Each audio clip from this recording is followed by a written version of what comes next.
एक बच्चा जिसकी पैदा होते ही मां मर गई, जिसे मनहूस कहकर उसके पिता ने फेंक दिया, जो बेचारा पेट भरने के लिए दर दर भीख मांगते हुए भटका, लेकिन सबने उसे मनहूस कहकर भगा दिया। वही बच्चा आगे चलकर जाना गया महान कवि, महान संत तुलसीदास के नाम से। पर कैसे कैसे एक मनहूस बच्चा बना एक महान संत, यही जानेंगे हमारी आज की वीडियो में।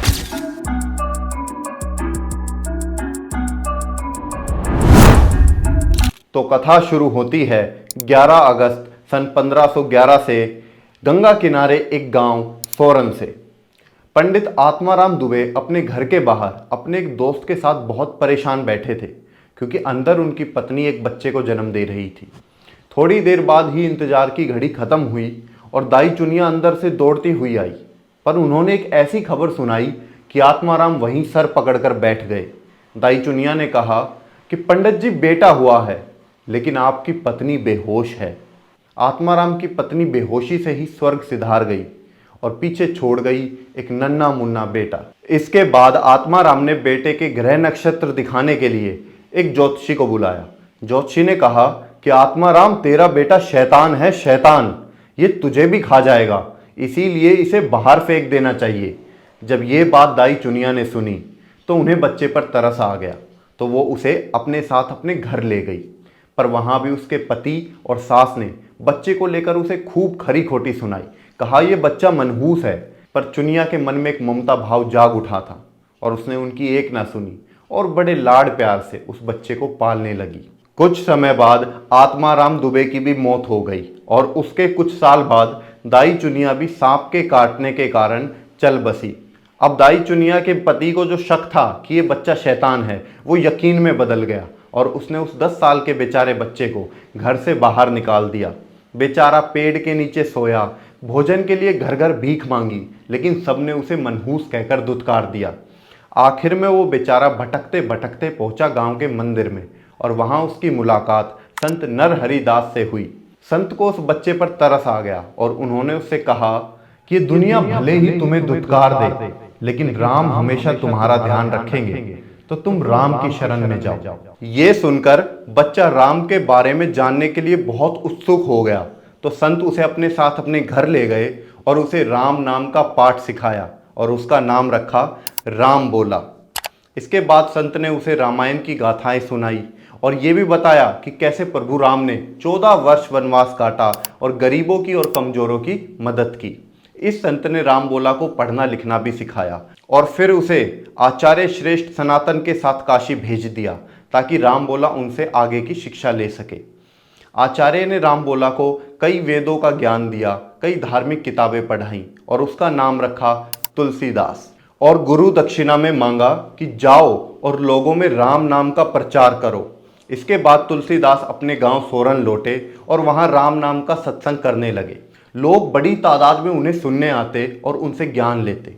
तुलसीदास की चर्चा बड़ी दूर दूर तक हुई, सबके कानों में उनके किस्से पड़े और ऐसे ही बदरी गांव के दीनबंधु पाठक को भी उनके बारे में पता लगा, तो उन्होंने अपनी बेटी के लिए तुलसीदास को चुना और ऐसे हुआ रत्नावली और तुलसीदास का विवाह। तुलसीदास अपनी पत्नी रत्नावली से बहुत प्रेम करते थे, इतना प्रेम करते थे कि उसके बिना एक पल भी नहीं रह सकते थे। इसी बात पर रत्नावली की सहेलियां भी उनका मजाक बनाती थी। अब एक दिन क्या हुआ, तुलसीदास जब घर लौटे तो उन्हें पता लगा कि उनकी पत्नी कुछ दिनों के लिए अपने पिता के घर गई है। अब रत्नावली के बिना रहने का ख्याल ही उन्हें खाने लगा और उन्होंने अंत में फैसला किया कि वो उससे मिलने उसके पिता के घर जाएंगे। अब बाहर का मौसम बहुत खराब था, चारों तरफ तूफान ही तूफान था, लेकिन तुलसीदास अपनी पत्नी से मिलने निकल पड़े। जब वो नदी पार कर रहे थे तो बहाव बहुत तेज था, तो उन्होंने एक लाश का सहारा लेकर नदी पार की और रत्नावली के गांव पहुंचे। फिर रत्नावली के कमरे में पहुंचने के लिए वो एक सांप को रस्सी समझकर उस पर चढ़ गए और ऐसे पहुंचे रत्नावली के पास। रत्नावली उन्हें देखकर चौंक गई। फिर तुलसीदास ने अपने प्रेम का इजहार करते हुए उससे कहा कि मैं तुमसे मिलने के लिए समंदर भी पार कर सकता हूँ। पर रत्ना उन पर भड़क गई और कहा कि मैं तो एक हाड़ मांस का पुतला हूँ, तुम मुझसे इतना प्रेम करते हो, इतना प्रेम अगर तुमने भगवान राम से किया होता तो तुम्हें भगवान की प्राप्ति हो गई होती। भूल गए तुमने अपने गुरु को वचन दिया था कि तुम राम नाम का प्रचार करोगे। रत्ना की इन बातों ने तुलसीदास को अंदर तक हिला डाला और उन्होंने गृहस्थी ही छोड़ दी। फिर तुलसीदास गए राजापुर और वहां उन्होंने हिंदी में रामायण के सत्संग शुरू कर दिए। हालांकि बहुत से लोगों को उनके शब्द सुनकर शांति मिलती थी, लेकिन कुछ दक्यानुसी ब्राह्मण थे जिन्हें उनका रामायण हिंदी में पढ़ना पसंद नहीं था। उनका मानना था कि संस्कृत ही वो भाषा है जिसमें रामायण का प्रचार होना चाहिए। पर तुलसीदास ने उनकी एक ना सुनी और अपना कर्म करते रहे। उनके सत्संग सुनने एक बूढ़े व्यक्ति सबसे पहले आते और सबसे आखिरी में जाते। समय के साथ तुलसीदास समझ गए कि ये कोई और नहीं, साक्षात हनुमान जी हैं। हनुमान जी के दर्शन करके तुलसीदास ने उनसे राम को पाने का रहस्य पूछा तो हनुमान जी ने कहा कि तुम चित्रकूट जाओ, तुम्हारी इच्छा वहीं पूरी होगी। तो तुलसीदास चित्रकूट गए और वहां राम का सत्संग करने लगे। अब एक दिन वो सुबह सुबह गंगा किनारे राम भजन कर रहे थे, तभी एक छोटा सा बालक उनसे तिलक लगवाने आया और वो कोई और नहीं, स्वयं भगवान राम थे। ऐसे हुई तुलसीदास को राम जी की प्राप्ति। फिर उसके बाद तुलसीदास ने रामचरितमानस और हनुमान चालीसा की रचना की और बहुत अन्य धार्मिक कार्य किए।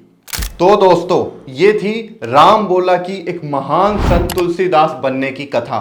उम्मीद करता हूं आपको वीडियो पसंद आई होगी, तो लाइक कर दीजिए और ऐसी कथाएं सुनने के लिए चैनल को सब्सक्राइब कर दीजिए। फिर मिलता हूं आपसे एक नई कथा के साथ। जय श्री राम।